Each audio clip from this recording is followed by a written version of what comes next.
Because hydration energy is less than lattice energy. yeah, so just to reverse it. So the hydration energy is less than the lattice energy.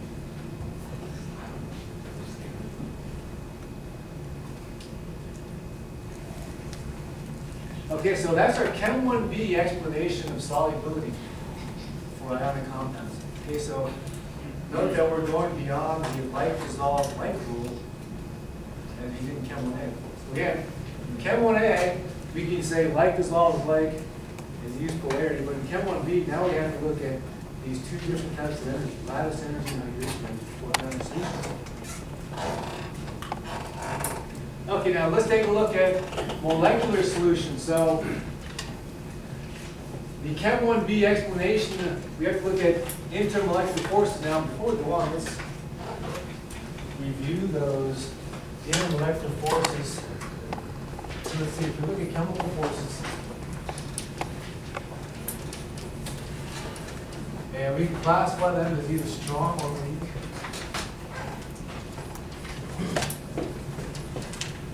The weak chemical are intermolecular forces strong or weak?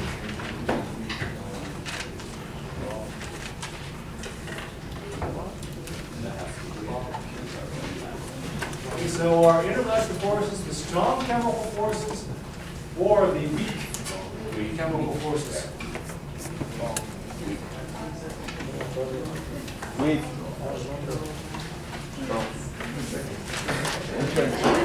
Interatomic is strong. So let's just think about that for this minute.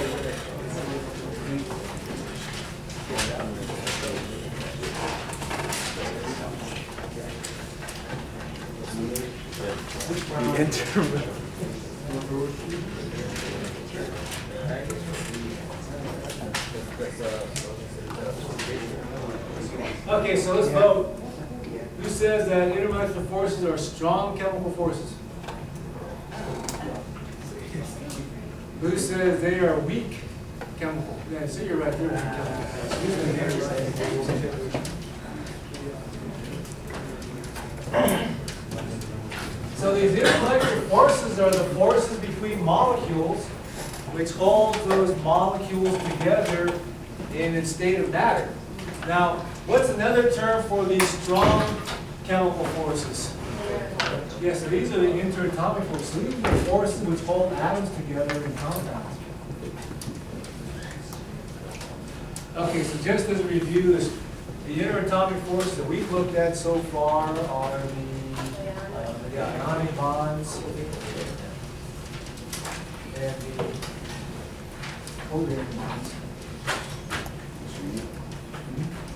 You said so far, so that implies there's more. Yeah, well, actually I take it back, because the Chem1A at the end of this, we looked at metallic bonds. Oh, yeah. So those are the third type. So I'll put that in.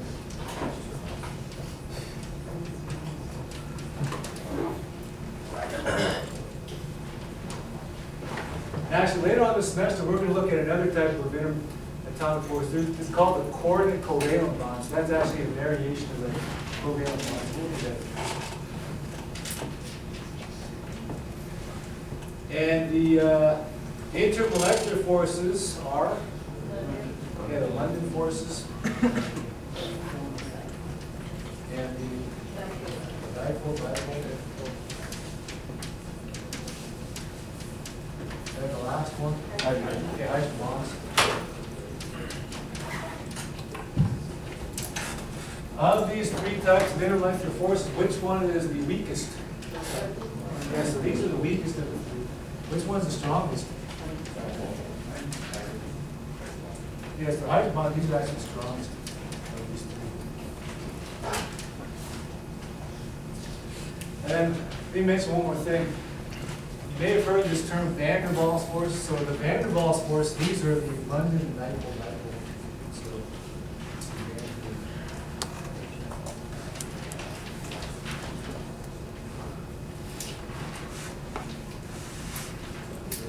Is he the one that found the London?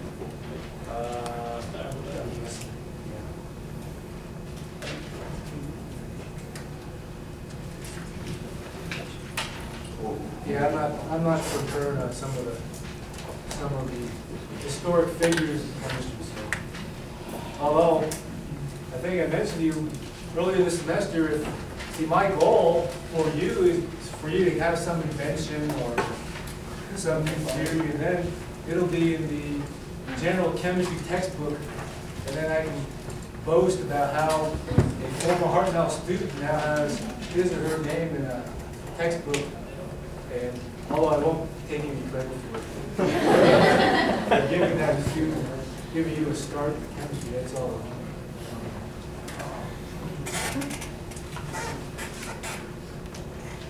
Okay, so let's take a look at the example.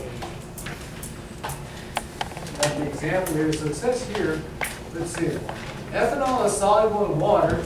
Now, let's take a look at the structure of ethanol in water. So we know that ethanol looks like this.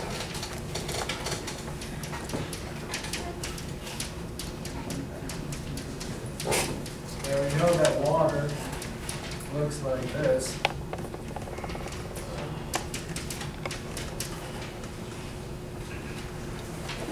Each substance has hydrogen bonds. So, for example, if you draw a second water molecule, a hydrogen bond forms between two different water molecules. So, if we take a look at this hydrogen, note that this hydrogen is situated between an oxygen on the same molecule and an oxygen on a different molecule. So, this represents the hydrogen bond between the two water molecules. Let's draw a second ethanol molecule. So I'll draw it this way.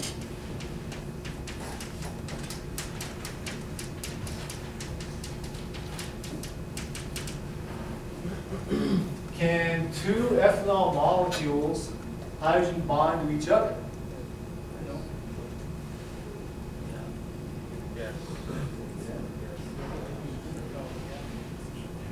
Okay, so the definition of a hydrogen bond is when you have a hydrogen situated between two very electronegative atoms on two different molecules. So the very electronegative atoms would be oxygen and nitrogen, and most electronegative element in the periodic table is chlorine, and then the other one we'll look at is chlorine. So these four atoms are the very electronegative atoms by which a hydrogen bond can form. So, can a hydrogen bond form between two ethanol molecules? Yeah. So note that if we show this hydrogen is bonded to an oxygen on the same ethanol molecule, and here's another oxygen on a different ethanol molecule, this could be a hydrogen bond. Or we have this hydrogen bonded to an oxygen on the same molecule, but next to this oxygen on a different one, so this could be a hydrogen bond.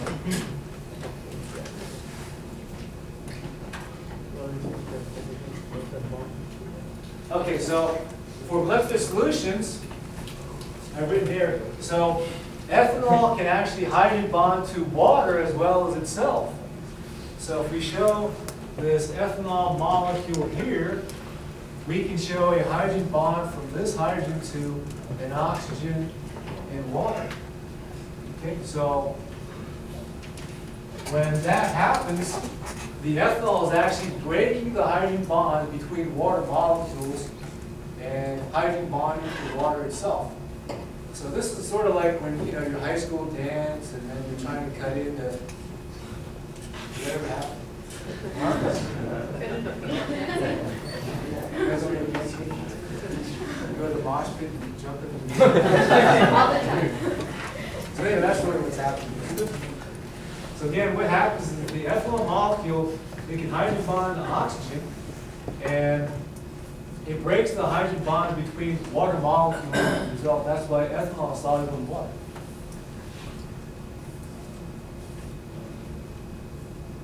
Okay, so note again, when the two substances have similar intermolecular forces, we can explain why they're soluble in each other. Now let's take a look at this other example. Oil is not soluble in water because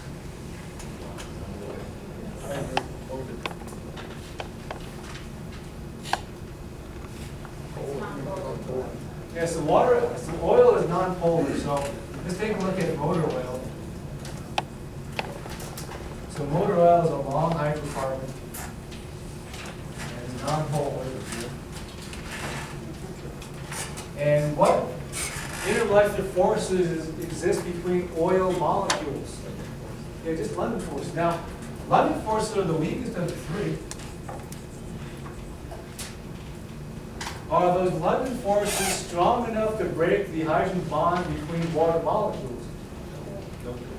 That's why oil is not soluble.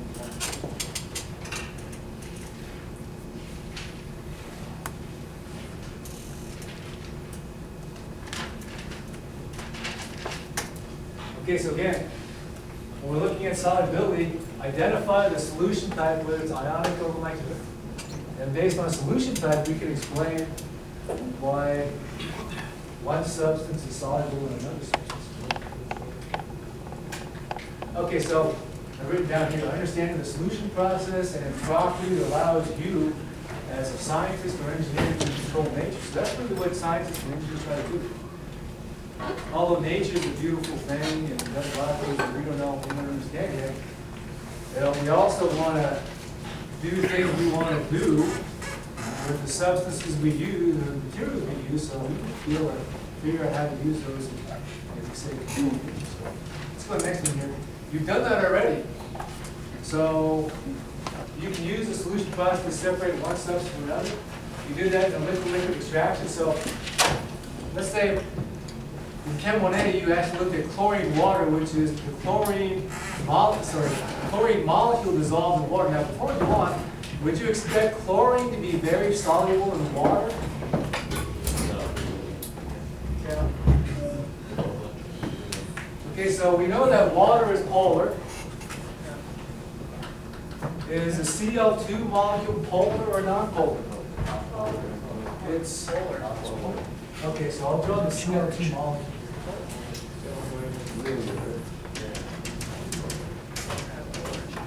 Yeah, so is Cl2 polar or non-polar? Non-polar. It's Non-polar. non-polar. Okay, so now we have the same atom bonded to itself, so this is a non-polar covalent bond, which means that the molecule is going to be non-polar. Okay, so if chlorine is non-polar, what intermolecular forces exist between chlorine molecules?